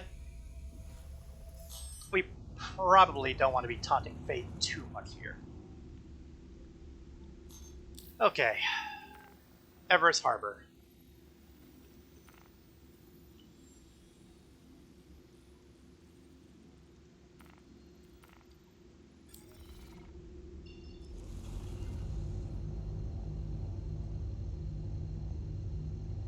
Everest Harbor is the location I consider home base, honestly. You may, when you first get into the server, the first time you play the game, or whenever they do a database reset, you have to choose one of the planetary spaceports as your spawning point. But beyond that, I find the space stations to be the best places to effectively make your home base.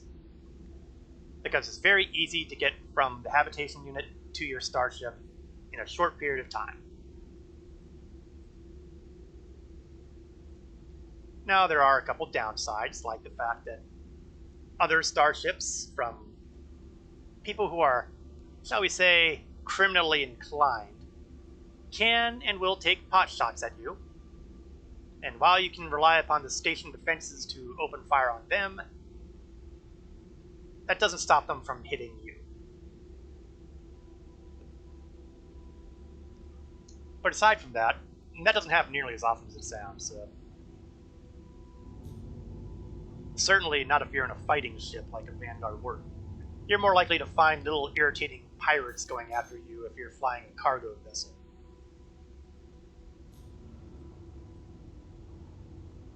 In fact, I'm pretty sure that there are some people who camp out at the stations with refining decks, going after miners. Of course, since we've got currently a number of bugs that are impacting the ability to sell off your mined materials, supply probably hasn't been as big as the pirate demand. My heart bleeds. Alright, landing.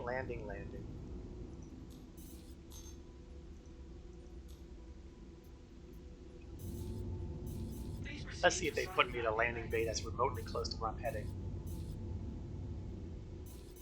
No, of course not. Okay, let's head over this way.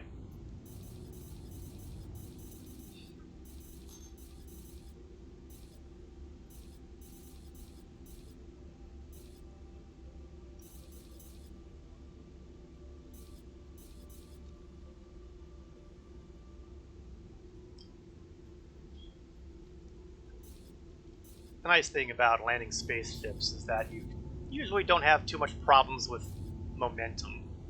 You've got the reverse thrusters, so it's not like airplanes and jets of the current age, today's fighters, which needs to arrest the momentum in different ways, shall we say. But with spaceships, you don't need a long runway. Theoretically, you don't need a long runway. Oh yeah, it would help if I had the landing gear down.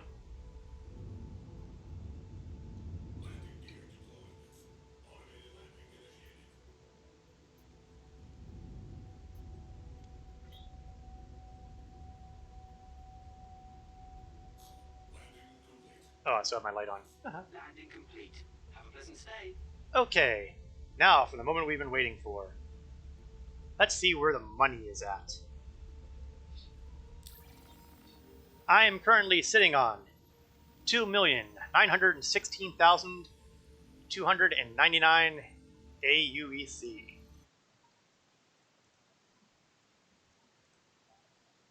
So, just by looking between that and the starting funds, you can see that we have already made profit. And we have. Specifically, drum roll please. Ba-da-ba-bum, ba-da-bum, ba-da-ba-bum. Just need to hit my buttons here. We've gone from 263,287 profit, and and I was getting the wrong number. I have a spreadsheet that I've set up to do all the math for me, but The problem is I have to copy the correct field. It gets embarrassing. Don't mind me. We had 263, 287 profit. We now have 454,644 UEC.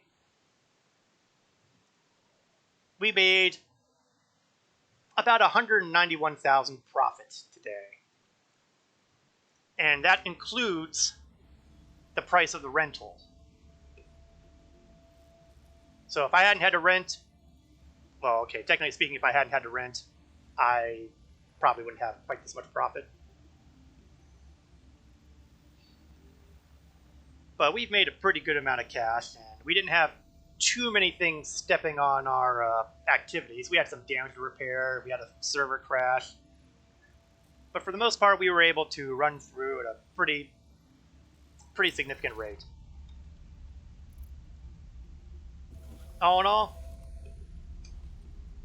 that 1.5 million UEC is looking pretty achievable, isn't it? And once you get to 1.5 million, well, getting a new starship of decent value looks pretty likely, doesn't it? And now let's take a look at the wreckage of our ship from the outside. You'll note that I didn't bother repairing anything here. And that is because we are coming up on the 3 o'clock p.m. hour, which means we are reaching the end of our stream time. We've made a bit of profit today. We've seen that the Vanguard Warden is a more than acceptable starship to use when trying to get the monies, especially against those very high-risk targets.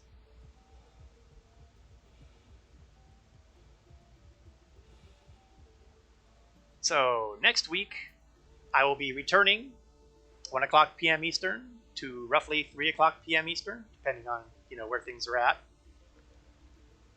It may or may not be the next day of the challenge. We'll find out. If it's always possible that the next patch will land 3.12.1, and if that lands, it's going to include the Xenothreat event. And if that happens, then I am probably going to want to give that a try, and therefore I will suspend the Xenothreat. Oh, sorry. I will suspend the the challenge to do the Xenothreat. And yes, Legend is going to be starting his stream.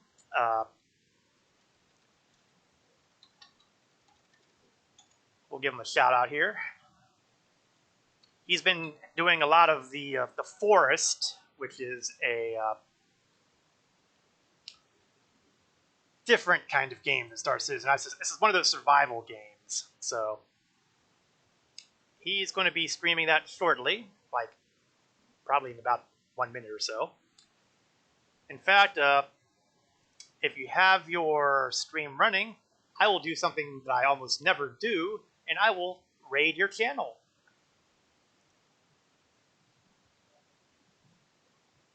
I am kind of crazy that way. But then again, I am a crazy guy. So the question is, does Legend have his stream running yet? Let me take a peek at Twitch and see.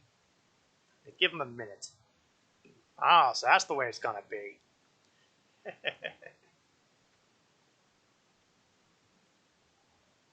This would be a lot easier if I had a second PC monitor out.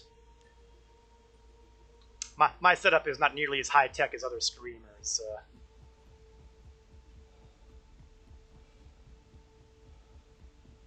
So I only have the one computer, the one monitor, and technically an iPad, which is how I can keep track of the chat channels.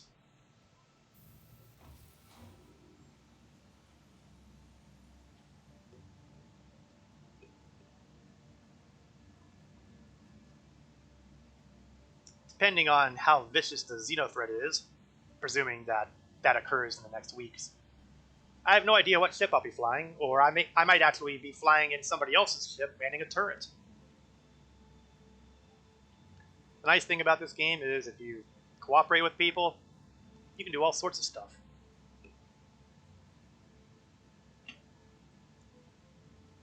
Still a relative mystery as to what Xenothreat is going to encompass, except that it's some sort of terrorist organization. And it will be taking place around another space station that you can actually get to right now, but you don't have a quantum beacon that will lead you there yet. But that will be put into place when the Xenothreat stuff starts up. And that'll be a new place to check out, too. So, things to look forward to.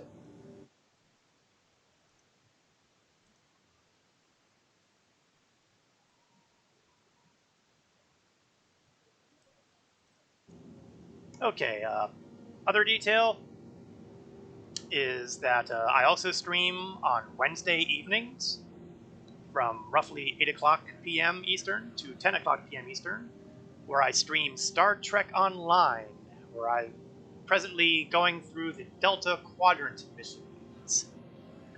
And things are heating up over there, too. We like to keep things exciting here.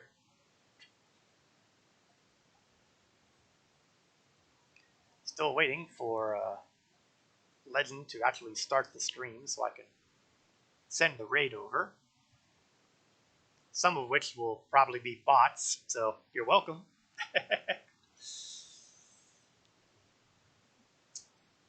I am occasionally evil.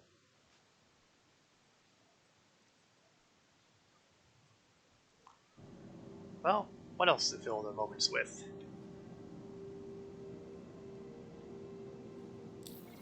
Well, since I am here at the home base, I don't necessarily need to be having armor on, so why don't we just go casual?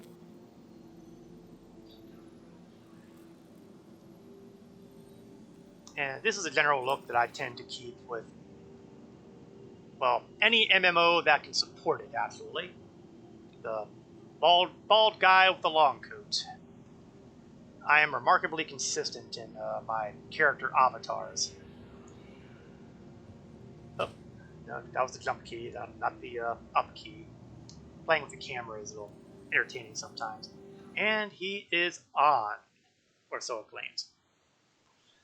So, again, thank you all for watching me, whether you're watching me live or if you're watching me from the YouTube video archive. I hope to see you again either on Wednesday night or roughly this time next Saturday. This is Korith Landwalker signing off.